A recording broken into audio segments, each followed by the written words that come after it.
പോയെന്നുള്ളൂ. അതൊരു ടെക്നിക്കൽ റീസണാണ്. നമുക്ക് അങ്ങനെ ആയിപ്പോയി. അതും പ്ലാൻഡല്ല. നെക്സ്റ്റ് 1-2 പടങ്ങൾ ഞാൻ ഓൾറെഡി സൈൻ ചെയ്ത് എൻ്റെ ടീമിന് വേണ്ടി വർക്ക് ചെയ്യുന്നു. പെട്ടെന്ന് മാർക്കോ ഇങ്ങനെ ആയി എന്ന് വിചാരിച്ചിട്ട് പ്രത്യേകിച്ച് മാറ്റങ്ങളൊന്നും എൻ്റെ ജീവിതത്തിലുമില്ല, പ്രൊഫഷണൽ തീരുമാനങ്ങളും ഇല്ല. ഞാൻ ട്രൈ ചെയ്യും സിനിമകളുടെ. ഇപ്പോൾ മാർക്കോ പ്രൊഡക്ഷൻ ലെവൽ മെയിൻറ്റെയിൻ ചെയ്തൊരു ക്വാളിറ്റി ഉണ്ട്. ആ പ്രൊഡക്ഷൻ ക്വാളിറ്റി മെയിൻറ്റെയിൻ ചെയ്യാൻ നോക്കും. ബിക്കോസ് അത് ഗെറ്റ്സ് രീതിയിലുണ്ട്. ഇനി വരാൻ പോകുന്ന സിനിമകളിൽ അങ്ങനത്തെ ഒരു എക്സ്പെക്ടേഷൻ ഡെഫിനറ്റ്ലി ഉണ്ടാവും. അത് നല്ലൊരു സ്ട്രെസ്സാണ്. അത് ഞാൻ എൻജോയ് ചെയ്യുന്നുണ്ട്.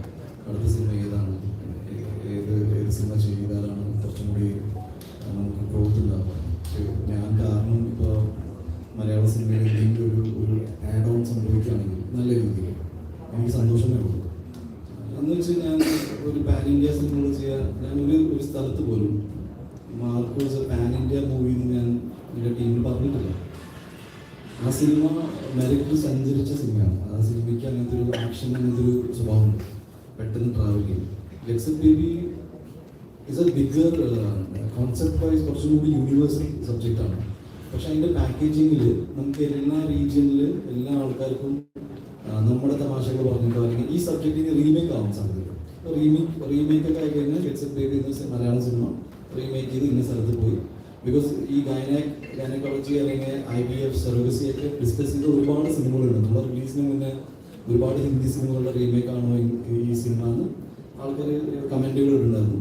നമ്മുടെ കോൺഫിഡൻസ് എന്താണെന്ന് വെച്ചാൽ അതുപോലെ ആവാനേ പാടില്ല എന്ന് നമ്മൾ തീരുമാനിച്ചിട്ടുണ്ടായിരുന്നു. ഇതുപോലെ ആവില്ല. അപ്പോൾ ഈ സിനിമ ഈ സ്റ്റൈലിൽ വേറെ എവിടെയും വന്നിട്ടില്ല. അപ്പോൾ ഒരു റീമേക്കിന് സാധ്യത ഈ സിനിമയ്ക്കുണ്ട്.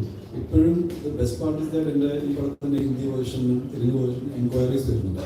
അപ്പോൾ ആസ് എ പ്രൊഡ്യൂസർ സജീവ് ഈ മീറ്റിംഗ് കംപ്ലീറ്റ് ചെയ്തിട്ട് ആ മീറ്റിംഗിലേക്ക് പോകും. അപ്പോൾ നമ്മുടെ സന്തോഷം എന്ന് വെച്ചാൽ സിനിമയുടെ പ്രൊഡക്ഷൻ വാല്യൂ അല്ല ഈ സിനിമയുടെ വലിപ്പം. എപ്പോഴും ഐഡിയ ആണ് വലുതെന്ന് വിശ്വസിക്കുന്ന ആളുണ്ട്.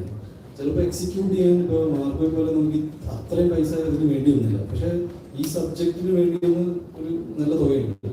അത് ജെനുവിൻലി സബ്ജക്റ്റിൻ്റെ എൻഹാൻസ്മെൻറ്റിന് വേണ്ടിയിട്ട് നമുക്ക് സ്പെൻഡ് ചെയ്യാൻ പറ്റിയത് വലിയ സന്തോഷം. അതിന് സജീവനും കിങ്സ്മാൻ പ്രൊഡക്ഷൻ സപ്പോർട്ടും വേറെ പ്രൊഡ്യൂസറുണ്ട്. അവരെല്ലാവരും നന്ദി പറയുന്നു. ബിക്കോസ് ഒരു സിനിമ പറഞ്ഞ ഹോസ്പിറ്റലാണ് ഷൂട്ട് ചെയ്യുന്നത്. പറഞ്ഞ ഹോസ്പിറ്റൽ അങ്ങനെ കാണിച്ചു കഴിഞ്ഞാൽ ചിലപ്പോൾ ഭയങ്കര ഗ്ലൂമിയായിരുന്നു. ഞാനും ഭയങ്കര കംഫർട്ടബിൾ ആയിരുന്നില്ല. ഭയങ്കര കളർഫുൾ ഷോട്ടൊക്കെ ഇടാം. നമുക്ക് സത്യം എന്നോട് അതിനെ ഇടിപ്പിച്ചതാണ്. ഇങ്ങനെ കുറച്ച് ദിവസമായിട്ട് വരുന്നതാണ്. സോ അത് സജീവിൻ്റെയും വിനയുടെയും കൂടി എഫേർട്ട് ഉണ്ടായിരുന്നു. ഞാനും കൺവിൻസ്ഡ് ആയി. ഓക്കെ ഫൈൻ, കൺവിൻസ് ചെയ്യാം. സോ സിനിമകൾ ഇനി അങ്ങോട്ട് ഭാരമായിട്ടൊന്നും വരാൻ പോകുന്നില്ല. എൻ്റെ കയ്യിലുള്ള സബ്ജക്റ്റുകൾ താങ്ക് ഗോഡ്